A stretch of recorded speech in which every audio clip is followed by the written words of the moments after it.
As we approach the end times and watch prophetic events unfold, understanding the foundation of God's covenant has never been more important.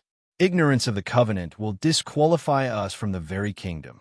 Many Christians and Jews deny this, but the Torah holds strong evidence that Ishmael is a part of the Abrahamic Covenant.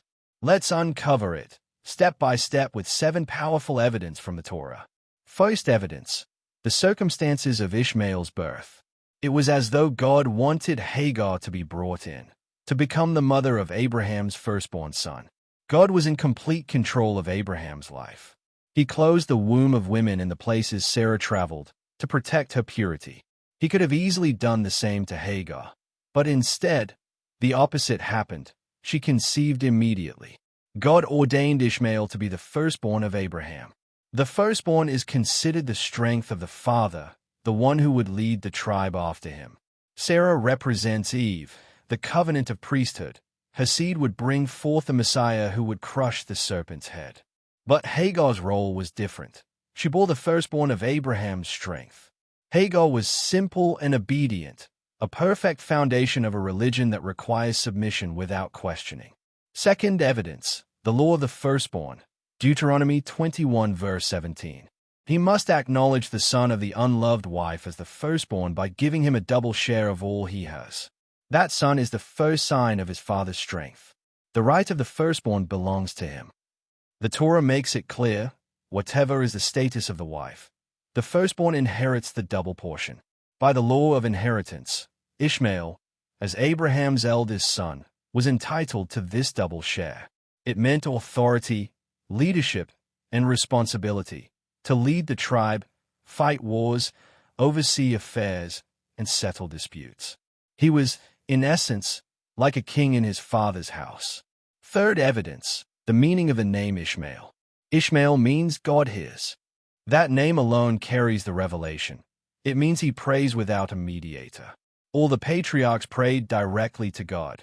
No mediator was ever needed in between God and man, because this connection is a distant connection. It is mediated by angels who carry our prayers and bring back the answers. A mediator was needed only between man and the glory realm, the realm of the throne, because the glory realm means drawing closer to God. It is a place of intimacy. That's why Israel was given the Ark of the Covenant.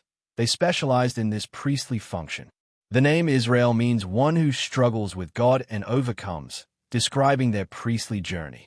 But Ishmael represents direct communion. He prays and God hears him. Fourth evidence: the family connection. Even after Ishmael was sent away, the relationship between the brothers continued. Esau married Ishmael's daughter to please his father Isaac, showing the family bond remained strong. And when Abraham died, Isaac and Ishmael came together to bury their father. Fifth evidence: Ishmael represents Abraham and reflects his nature. Ishmael resembled Abraham in spirit, a warrior and a leader.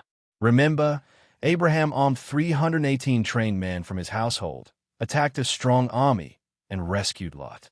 Likewise, Ishmael was a man who could fight, lead, and protect. In contrast, Jacob was gentle, representing the priestly covenant, fighting inner battles, emotional and spiritual struggles like Sarah. Sixth evidence: the prophecies of Kedar. Ishmael's lineage appears in major end-time prophecies. Isaiah 42 verse 11 says, "Let the desert and its towns raise their voices. Let the settlements where Kedar lives rejoice." And Isaiah 60 verse 7 declares, "All Kedar's flocks will be gathered to you. The rams of Nebaioth will serve you. They will be accepted as offerings on my altar." These are powerful kingdom prophecies, revealing that the descendants of Kedar, Ishmael's second son, will rejoice over the end-time figure and be accepted by God in his very temple. And the lineage of Prophet Muhammad is traced back to Kedar, the second son of Ishmael. Seventh evidence: the covenant blessing itself. Look at Genesis 17 verse 6. God says to Abraham, "I will make you very fruitful. I will make nations of you, and kings will come from you." Then in Genesis 17 verse 20, God repeats this for Ishmael. "As for Ishmael, I have heard you. I will surely bless him. He will be the father of 12 rulers, and I will make him into a great nation." In Genesis 17 verse 7, God establishes the priestly covenant, everlasting covenant, to be through Isaac's line, leading to Christ and the heavenly kingdom. The covenant was made by God, who is almighty and all-powerful at the same time. He is also merciful. While Ishmael was called to know God as the almighty, all-powerful kings, Israel had to learn to tap into the glory realm, the realm of mercy through the Father. Malachi 3 verse 17, "They will be mine, says the Lord of hosts. I will spare them as a father spares his son who serves him." You can see the Lord of hosts, the Almighty, desires to connect with them as a father. The followers of Christ have been able to form this connection, but by rejecting Ishmael, they reject the very Lord of hosts, who represents the Almighty Creator. In Matthew 6 verse 23, Jesus said, "If then the light within you is darkness, how great is that darkness?" The Torah itself reveals that Ishmael was never outside God's covenantal plan. He received the blessing of fruitfulness, kingship, and divine favor. Isaac carried the priesthood. Ishmael carried the kingship.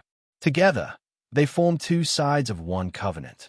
Understanding this truth restores the fullness of the Abrahamic Covenant, a covenant that unites, not divides. If this message helped you see Ishmael in a new light, share it, because the time has come to rediscover the foundation of the kingdom. Visit the channel Prophetic Insights for decoded prophecies of the end times right from scriptures, and prepare for the great day of the Lord. Thanks for watching.